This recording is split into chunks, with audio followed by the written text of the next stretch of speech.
India market invest মাইন্ডসেটে আপনাদের স্বাগত। যারা চ্যানেলে নতুন এসেছেন তাদেরকে বলবো প্লিজ চ্যানেলটাকে সাবস্ক্রাইব করবেন, একটা লাইক করবেন, বেল আইকনটা প্রেস করবেন। আমরা কালকে আলোচনা করেছিলাম যে কি কালকে রাত্রে একটা বিশাল বড় একটা ইভেন্ট হতে চলেছে। রাত ওই 12:30 ফার্স্ট হাফ হবে একটা, তারপরে ঘন্টা দুয়েকের পরে কিন্তু আরেকটা হাফের বাদবাকি ইভেন্টটা কিন্তু কমপ্লিট হবে। তো সেই ইভেন্টটা হয়ে গেছে, চলুন ইভেন্টটা কী হয়েছে সেটা একটু দেখি। দেখুন, যে এফওএমসি যে মিটিং ছিল 12 তারিখ 13 তারিখ, 13 তারিখে রাত্রে কিন্তু হচ্ছে এফওএমসির যে মিটিংয়ের যে আউটকাম সেটা আসার কথা ছিল। তো আমেরিকা হচ্ছে 13 তারিখ, আমাদের এখানে 14 তারিখ হয়ে গেছে। দেখুন 14 তারিখ হচ্ছে রাত 2-2:30টার দিকে আমাদের বলছি সরি ইউএসএ যে চেয়ারপারসন রয়েছে ফেডের মিস্টার পাওয়েল, তিনি কিন্তু এফওএমসির মিটিংয়ের যে আউটকাম সেটা কিন্তু জানিয়ে দিয়েছে। ঠিক আছে, তো রেট যে আনচেঞ্জ রেখেছে সেটা এক্সপেক্টেড ছিল যে এফএমসির মিটিংয়ে যে ইউএস কিন্তু রেট আর হাইক করবে না। পরপর 3বার আমরা দেখেছিলাম রেটটাই কিন্তু তারা পজ করে রেখেছিল। তো এইবার তো আরও ভালো সিচুয়েশান রয়েছে, কেন কি যে ইনফ্লেশন সেটা তাদের কন্ট্রোল ছিল এবং জিডিপিটাও কিন্তু বেড়েছে। তো সেই জায়গায় দাঁড়িয়ে ভালো সিচুয়েশানে রয়েছে ইউএস। তো আনচেঞ্জ থাকবে সেটাই স্বাভাবিক ছিল। তো এটা তো একটা ব্যাপার ছিল যে ঠিক আছে চলো রেট কাট আনচেঞ্জ রেখেছে, কিন্তু পয়েল স্যার আরেকটা বিস্ফোরক একটা মন্তব্য বা তথ্য দিয়েছে। সেই তথ্যটা চলুন আমরা একটু দেখে নিই। তিনি বলেছেন যে লাইকলি হয়তো কি হতে পারে যে 3বার রেট কাট হতে পারে। ঠিক আছে, 2024-এ। তাহলে আমরা কিন্তু 2024-এ রেট কাটের একটা স্বপ্ন দেখতে পারি, কারণ 2023-এ পয়েল স্যার স্পষ্টই বলে দিয়েছিল যে ইনফ্লেশন কন্ট্রোলে না আসলে কিন্তু রেট কাট হবে না। তো ইনফ্লেশন কন্ট্রোলে আসছে, তো 2024-এর জন্য কিন্তু তিনি বলেছেন যে রেট কাট 3বার হতে পারে, কত 25 বেসিস পয়েন্টে হতে পারে। সে যদি রেট কাট হয় তাহলে কিন্তু যে রেটটা সেটা কিন্তু কমে যাবে 0.75।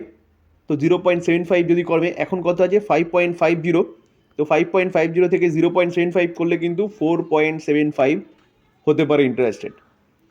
দেখুন এটা হচ্ছে প্রজেকশন দেওয়া হয়েছে যে এরকম হতে পারে যদি ইনফ্লেশন আরও কন্ট্রোলে চলে আসে, যদি সব কিছু নর্মাল চলে আসে, তাহলে 0.5 বেসিস পয়েন্ট যেটা বলা হচ্ছে, মানে 25 বেসিস পয়েন্ট যেটা বলা হচ্ছে, সেটা কিন্তু বাড়তেও পারে, 35ও হতে পারে বেসিস পয়েন্ট, বা 50 বেসিস পয়েন্টও হতে পারে। তো সেই জায়গায় দাঁড়িয়ে এটা হচ্ছে সবচেয়ে একটা ভালো নিউজ, যে কি যে আমরা কিন্তু রেড কার্ডের স্বপ্ন দেখতে পারি ইউএস থেকে। যদি ইউএস থেকে রেড কার্ডের স্বপ্ন আসে বা রেড কার্ড আসে, তাহলে কিন্তু ভারতেও সেই স্বপ্ন পূরণ হতে পারে।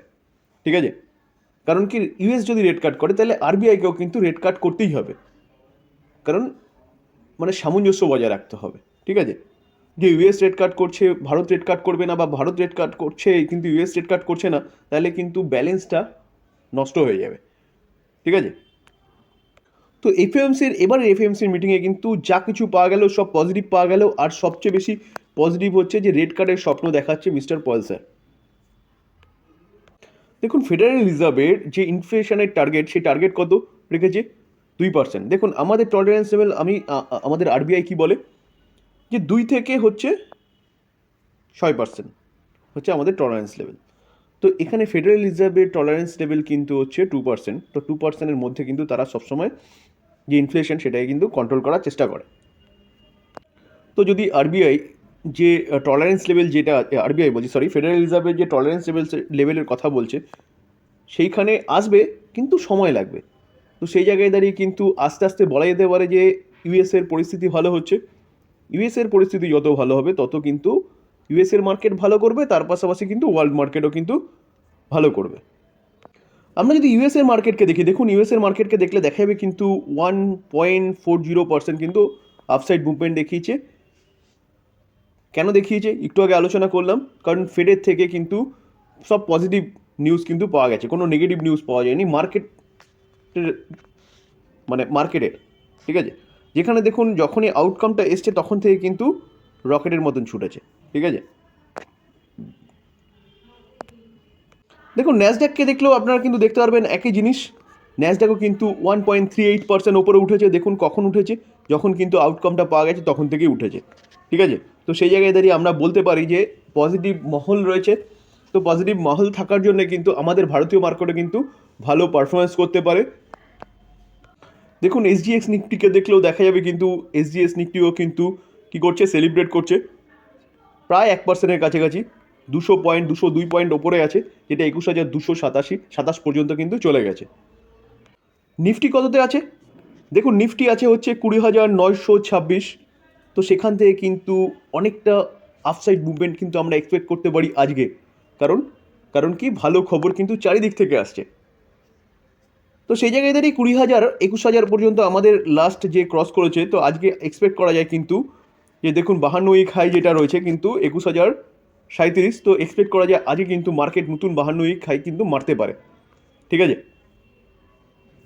তার পাশাপাশি এটাও বলতে পারি যে কি 2024 কিন্তু আমাদের জন্যে আমরা যারা মার্কেটে রয়েছি তাদের জন্য কিন্তু খুব ভালো ইয়ার বলা যেতে পারে। কারণ কি এই 2024-এ কিন্তু একের পর এক ভালো নিউজ আসছে। দেখুন ফেড যদি 2024-এ যদি রেট কাট করে, তাহলে আরবিআইকেও কিন্তু রেট কাট করতে হবে। আর আরবিআইকে রেট কাট করতে হলে মানে কি ফেড বলুন বা আরবিআই বলুন, যদি রেট কাট করে তাহলে ব্যাংক থেকে যে এফডি টাকাগুলো রয়েছে না, সেগুলো উঠে আসবে, ঠিক আছে। কারণ ইন্টারেস্ট বেড়ে গেছে, তো সেখানে মার্কেট থেকে লিকুইডিটি গিয়ে কোথায় ঢুকছে, ব্যাংকে ঢুকছে। তো ব্যাংক যখন রেট কমতে শুরু করবে, তো কমতে শুরু করলে ব্যাংক থেকে টাকাটা বেরিয়ে আসবে, বেরিয়ে এসে কিন্তু আবার মার্কেটে ঢুকবে।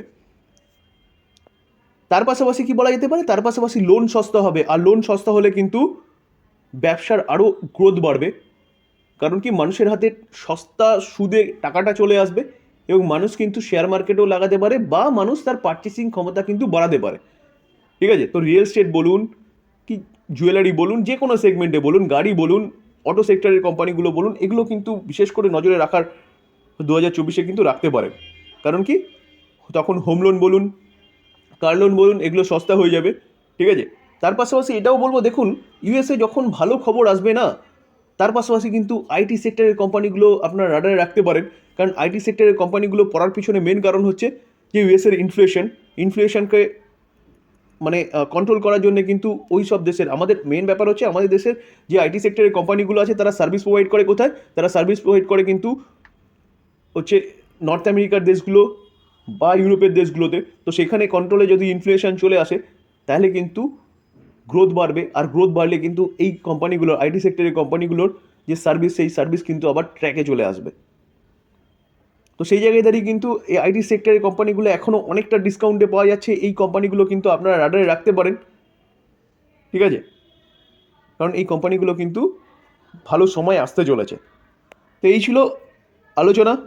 যদি আলোচনাটা ভালো লাগে, প্লিজ যারা চ্যানেলে নতুন এসেছেন তাদেরকে বলবো চ্যানেলটাকে সাবস্ক্রাইব করতে, একটা লাইক করতে। দেখুন লাইক করলে আমি বুঝতে পারি যে আমার কন্টেন্টগুলো আপনাদের ভালো লাগছে, তাহলে আমারও ভালো লাগে যে চলো আমার যে খাটনিটা সেটা আপনাদের তো কাজে লাগছে।